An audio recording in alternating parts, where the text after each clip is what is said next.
Ancient Egypt, one of the most powerful civilizations of the Bronze Age.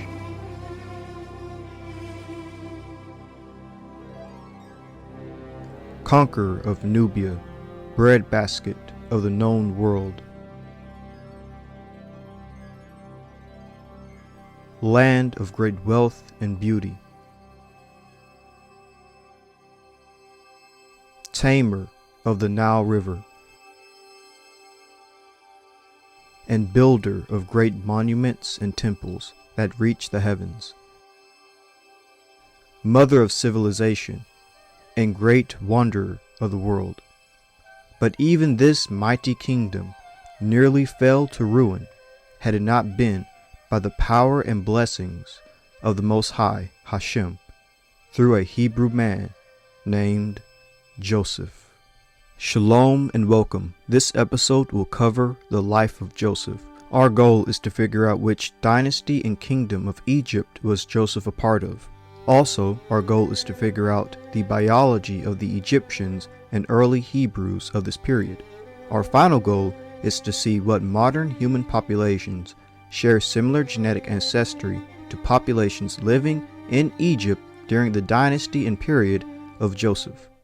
How to determine ancient Israelite ancestry. The goal of this video isn't to necessarily prove who is an Israelite, but rather it's to illustrate an important detail that we must first understand. Can you show and prove that you're related to people or have genetic relations to populations in the time and location in which the Israelites were at?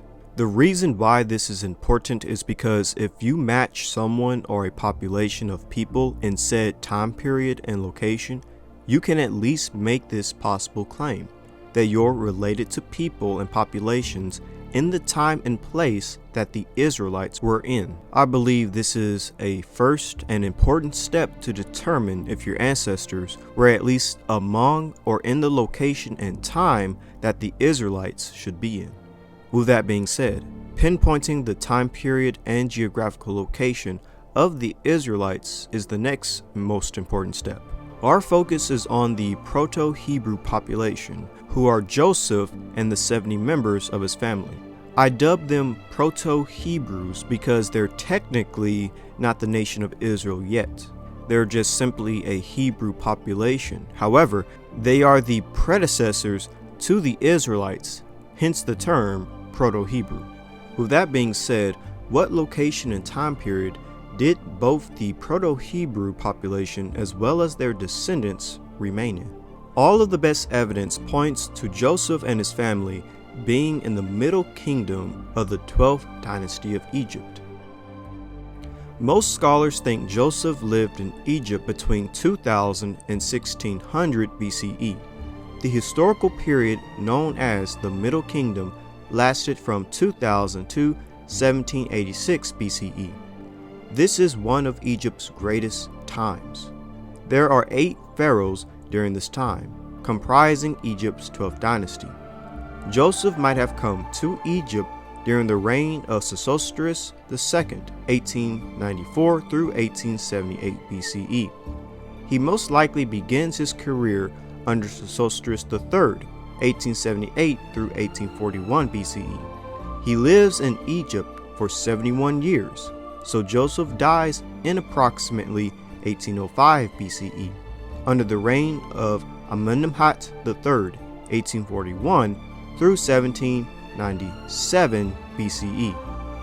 According to 1 Kings chapter 6 verse 1, the Exodus occurs 480 years before the 4th year of King Solomon. Solomon's 4th year is 966 BCE. That places the Exodus at circa 1446 BCE. So now we have a time and location for the Proto-Hebrew population, which is Joseph's family. The location is Egypt and the time is the 12th dynasty.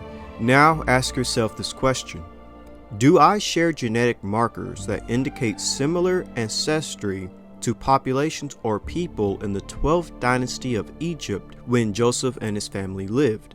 Luckily, we can answer this question using DNA, specifically a DNA test. A mummy was tested from this time period in the 12th dynasty of Egypt. The name of this mummy was Khnum Nakt, and I share a genetic distance of 28.64 sample match. I'm also 98% closer than other users to this individual. Now here is a quick rundown of Khnum Nakt. In 1907, 2 mummies were discovered in Darfur Raft, Egypt, in a tomb belonging to a governor and his sons from the 12th dynasty, almost 4,000 years ago. The tomb group is one of the best preserved and best known burials of the Egyptian Middle Kingdom. Although the mummies were heavily decayed, the skeletons were still preserved. Khnum Nakt was about 40 years old and Nakt Ankh about 60. The 2 mummies were found to be brothers, with the same mother but different fathers. This is confirmed by identical mtDNA and the detected differences in the Y chromosomes. Both suffered from osteoarthritis and dental attrition.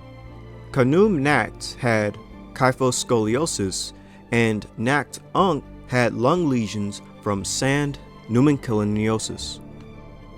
Now I want to make this clear. I'm not saying that I'm a direct descendant of Khnum Nakt, but rather that I share a genetic distance with him. So what does this mean? Under DNA Spotlight, what does sample match versus deep dive match mean? A sample match means you share genetic markers with the sample and indicates you share similar ancestry. The smaller the genetic distance, the closer you are. Here is an example of other people looking at their genetic distance matches.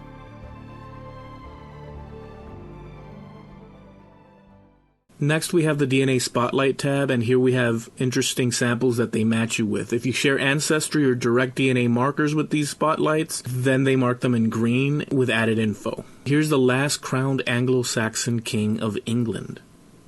Here's the French King Louis XVI mystery sample of which I match. Here are samples from the 7th Crusade of which I match a few knights. This one is from Skeleton Lake. I match a few of these as well. The Carolingian Empire matches. Revolutionary France. Here's my match from Ancient Britain and Stonehenge.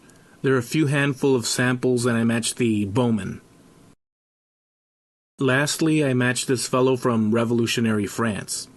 So basically I share genetic markers with Khnum Nakt that indicate similar ancestry. Again, keyword similar ancestry, not direct ancestry. Now what does this all mean? Am I saying that Khnum Nakt is an Israelite? No. All this shows is that I share genetic markers which indicate similar ancestry with an individual that lived in the 12th dynasty that Joseph and his family was a part of. With that being said, this does show that I share relations to people in the time and location that Joseph and his family lived in, which is pretty interesting. The DNA test I took is called My True Ancestry. There are different levels you can buy. If you want to see that you match 12th dynasty Egyptians, then purchase level 1. But first you'll have to upload your DNA from another DNA website like 23andMe, Ancestry.com, Family Tree DNA, MyHeritage, DNA Genix, etc. Once you upload your DNA, then buy level 1 or 2 or whichever fits your price range. Then go to DNA Spotlight to see your genetic distance matches. And again, all we're trying to see is if you share some type of relation to people in the time and location that Joseph and his family lived in. This is not about proving who is an Israelite. This is about finding a link between you and when the Israelites were in Egypt.